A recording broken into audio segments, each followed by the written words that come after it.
Welcome to another episode of Ask the Experts. I'm your co-host, Jeffrey Walk. And I'm Elizabeth Finlayson. We're from the networking group, TNG, which is Chicago's premier business networking group focused on helping members and making a difference in the communities we serve.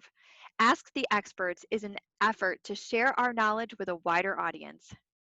Each week, Ask the Experts responds to questions from individuals and organizations about a problem they have faced. We always welcome questions and feedback, and you can reach us at asktheexperts@gmail.com. That's asktheexperts, all one word, @gmail.com. On to this week's episode. In today's episode, we will explore how design impacts our quality of life and productivity in the workplace. Our guest today is Lesley Markman Stern of Lesley M. Stern Design, a commercial interior designer. Welcome, Lesley. Thank you for having me. Lesley, thank you so much for joining us today. Can you tell us a little bit about your company and the services you offer? Sure. I have a full-service commercial interior design firm. And what does that mean? That means I design commercial spaces. They could be anywhere from a medical dental to hospitality, which is hotel and restaurants, to general offices, senior living, a variety of different types of, it could even be manufacturing, any type of commercial facility. And what do I do with those spaces? Well, I design the spaces. I do the space planning, which means I figure out where the room adjacencies are, how large they are. I specify the materials, which could be carpeting, lighting, acoustics, flooring. Besides that, I design a different type of interiors. I work and partner with the trades.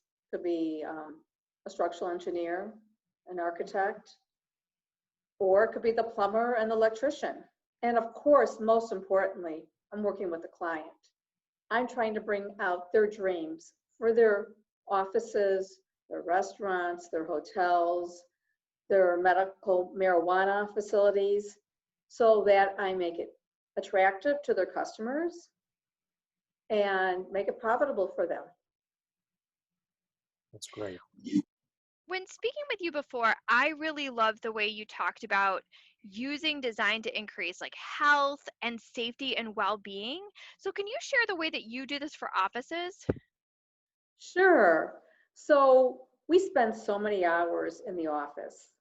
It's not just a 9-to-5 job anymore. And now that we're working in our basements, it's 24/7.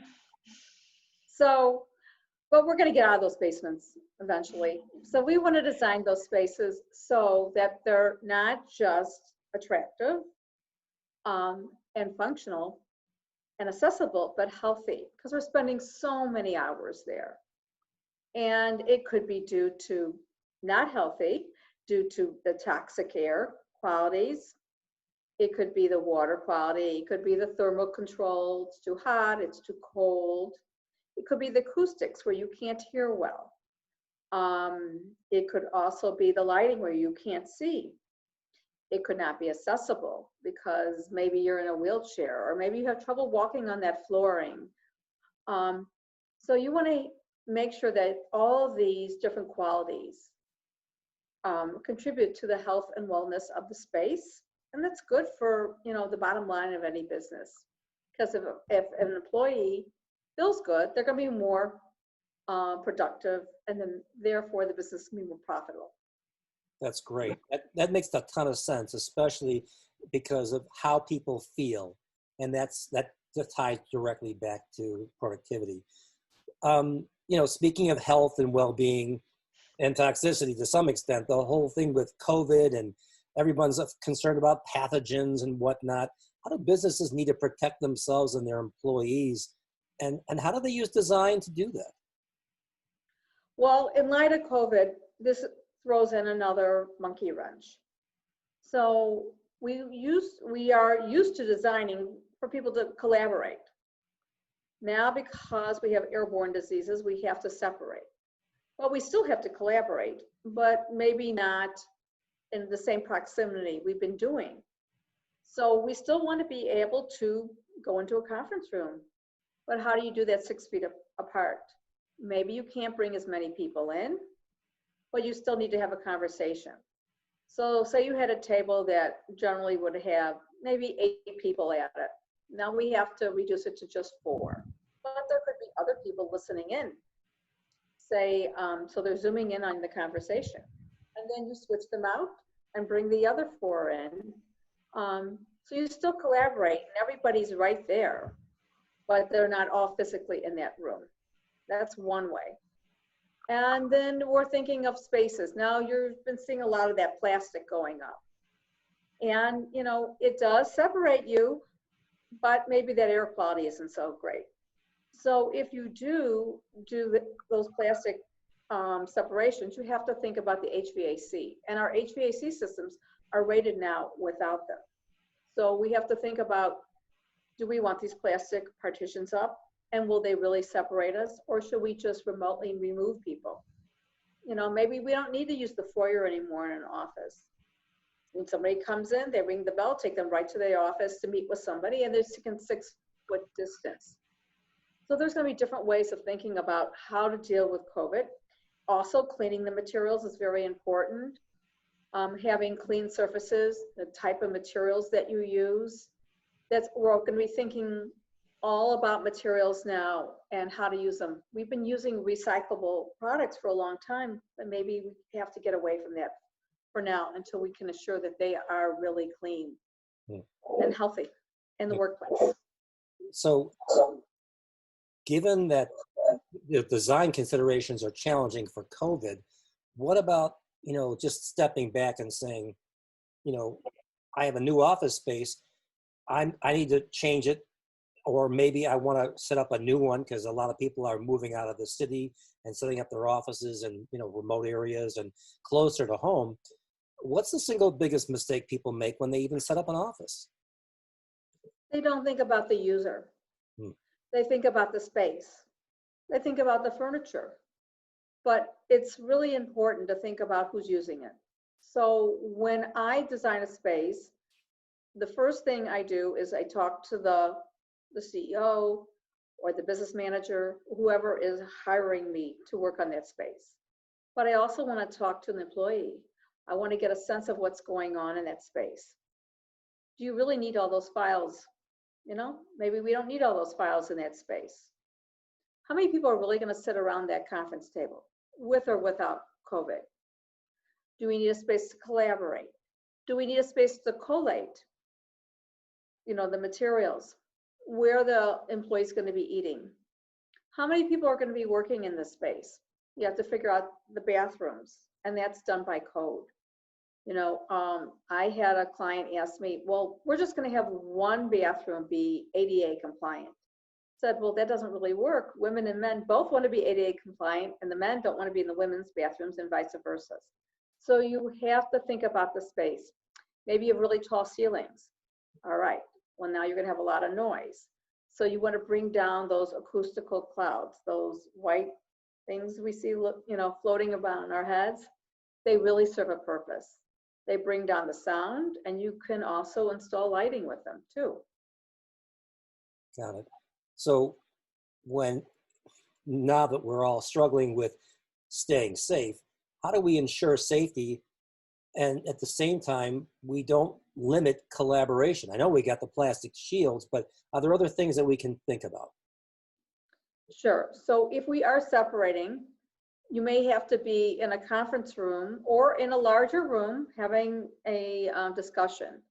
When you're that far away, we can no longer sit in the front row so we can hear the speaker because it's not safe. We're too close. Maybe there'll be a monitor right next to you so you can hear and see.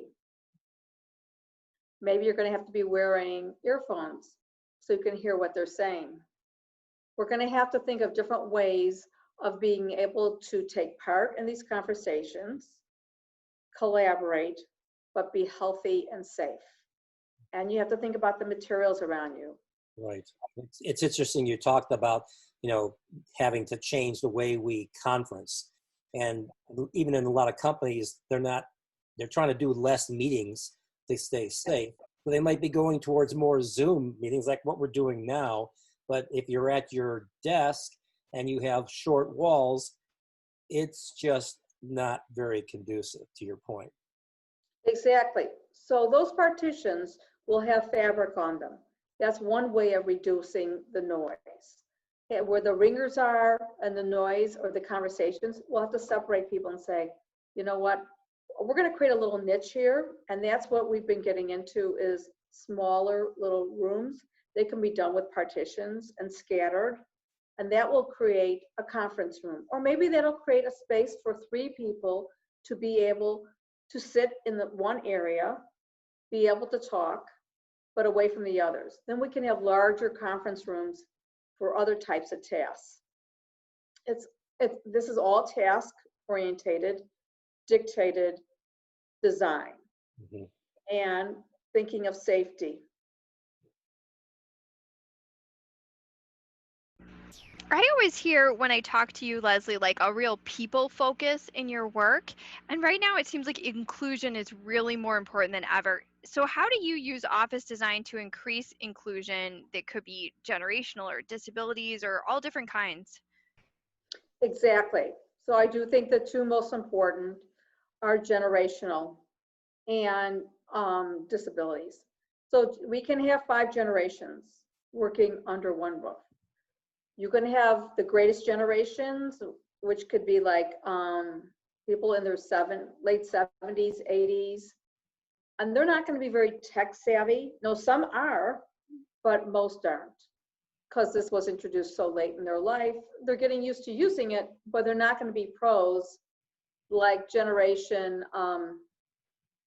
Y, who are so used to using this and they're on it all the time. Well, that also can be, they're on it too much. So we want to be able to design a space so all 5 generations can work in this space. We've been used to be using open space. Open space, open plans, benching is not healthy right now with COVID going on. Plus it has other issues.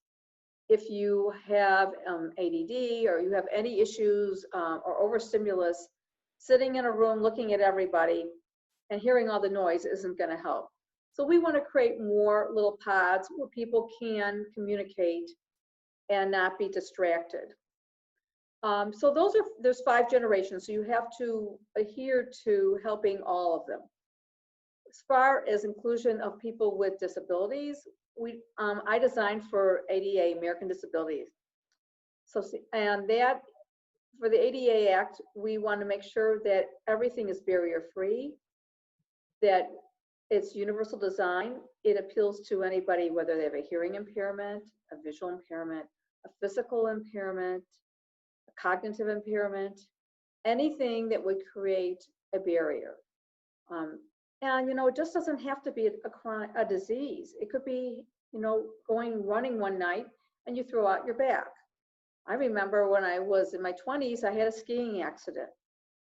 Now, how do you go up and down the stairs? I had to learn to take the elevator during that year when I was recovering. So we want to make sure all these spaces are accessible. The bathrooms be able to get into underneath a counter. So you have to have the space open underneath. And having wide doorways, having level loop carpets so you don't trip when you're stepping on the flooring, or you don't slip because you're using polished marble, which isn't such a great idea in the foyer, or the threshold change. All these things have to be thought of. I hear a lot of design considerations that you're talking about for workers with special needs. What about like imparting beauty for people with special needs? What do you see for that? The space does not have to look unattractive just because it's for someone with a disability. You can still have a beautiful table and chairs. It all can be, but it can be more ergonomically designed for that person. So that maybe the chair has a lift system. So if you're short in stature, you can be able to adjust it. I one time had to redesign someone's workstation because they could not use the workstation. The desk was too high.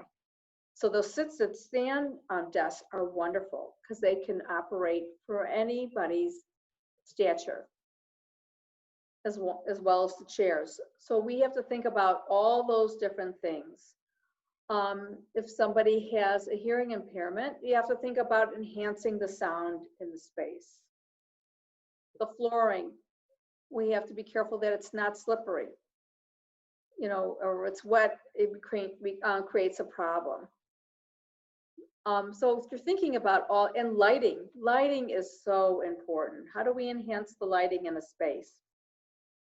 So we want to make sure we also bring in natural lighting, windows. I like to design around the exterior of the perimeter of the space. So we're giving up those key offices for the higher ups in the office and putting them more in the core, and then creating workstations around the perimeters to have the employees make use of the natural light.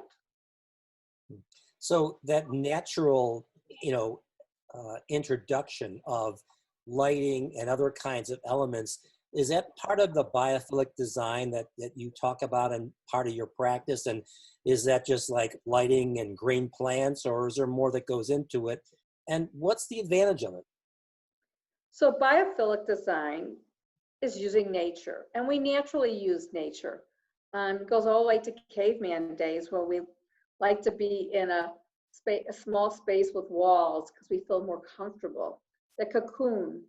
Well, we like to also bring that into the office. Make the office feel more home-like. People feel more productive. So even if you're in a more open space, create those panels so people feel like, okay, this is my little room. Biophilic, we're bringing in nature. You can bring that into the carpet design. You can bring it into drapery design, wall covering. All that can have nature, and that makes us feel good. Sitting by a window and looking out also makes us feel good. Green walls, which are actually walls that have plants on them. Well, the plants give off certain qualities that help us too in the air quality. All this is important. And it's not just green, it could be things made out of stone, which is a natural material, or metals. It just feels better than just working with plastics. And people feel more productive when they're in they feel happier when they're in a more familiar situation. Right. Like using green. So all of these different elements that you're talking about, bringing them together in a holistic manner so it works for any generation, anybody with any kind of special needs, etc. I mean, it's what people sometimes refer to as great design. And so, beyond that, how does it impact our lives? I mean, I can understand productivity and so forth, but you're talking about a little bit more about how it impacts us on the longer term. If we feel better in a space, as you say, we'd be more productive, but we're happier. We're going to think outside the box. We're going to be more creative. And long-term for our company, that's important because you're going to have more creativity going through. And so as far as the design, when we think of the design, we want to design not just for now, but for the future. So when we create, it's almost like creating a business plan. When I'm creating a design for a client, I'm thinking of now and the future. How many employees do you think you're going to have now? How many do you think you're going to have in the future? What do you see? Do you see collaborating with a different business? Do you see growing? Or do you see shrinking? So you want to think about all that. Maybe you want to create a space that can be, part of that can be leased later. So it's the way the walls are designed and it can be closed off. It's all about making everybody happier, the way the room is configured, the materials that are used, the acoustics, the lighting, being able to move in a space. That's very important during the day, to get up and move around. That's all great design. And being able to take the core areas and the perimeter, and maybe even move the walls around. Flexible walls are great too. And we're going to see more of that, I think, with this going on with COVID. You know, right now we're talking about 6 feet apart. Maybe we need to be further apart. So having walls that can move around, given the pandemic, what's going on, you can't bring everybody in, but we want to include everybody. Right, makes sense. Lesley, it's been really great talking to you. If other people want to get in touch with your firm to design their workplaces, how can they best reach you? One is to call my phone number, which is 773-248-2049. Or my email is leslie@lesliemsterndesign.com. Or my website is www.lesliemsterndesign.com. Lesley, thank you for your time today. The information and guidance is very helpful. We greatly appreciate your expertise, and I think our listeners are going to find it equally useful. Thank you for having me. And I think this was a great opportunity. Remember, I'm not designing for me, I'm designing for you. Thanks for watching this week's episode of Ask the Experts. I'm your co-host, Jeffrey Walk. And I'm Elizabeth Finlayson. Don't forget to send us your questions, suggestions, or ideas. As always, you can reach us at asktheexperts@gmail.com. That's asktheexperts, all one word, @gmail.com. Have a productive week.